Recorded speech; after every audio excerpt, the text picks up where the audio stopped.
Dr. Anderson, we really appreciate you being able to sit down and talk with me. I know our parents have had a number of questions.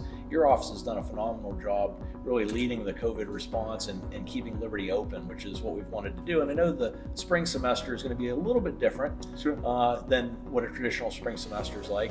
Wondered if you could just kind of talk to that a little bit, specifically the 10-day quarantine. Why are we doing that? Sure. When our students leave in the fall and they go all off to their homes and places around the world and they come back, we need a way of identifying, isolating, quarantining those potential carriers to limit the risk of exposure.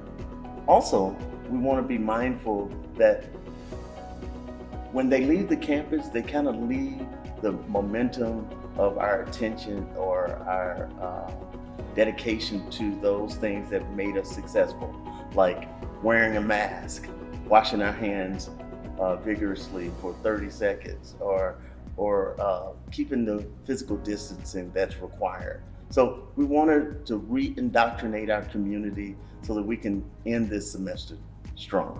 Very good. And I think that answers also a question of the weekends. We go home on the weekend. What's the difference? Well, it's a very brief time, so you're not necessarily going to forget or get out of practice of some of those things that we do in the semester.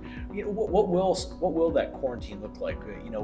Will they be locked in their rooms? Will they be able to eat unless somebody brings food and drops it at their door? What will that look like? So quarantine is not jail.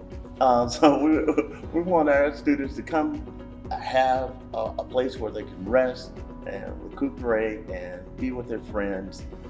So dining facilities will be open and available, and our students have the opportunity to go and get some food. The only difference is they won't be able to have sit-down dining. So our retail spaces and our dining facilities will be open. Okay, great. And if you notice that they're maybe not feeling well or they're concerned about getting tested, is there thoughts on what testing will look like in the spring? Sure. We have the regular PCR testing that takes about 24 to 72 hours to get the return.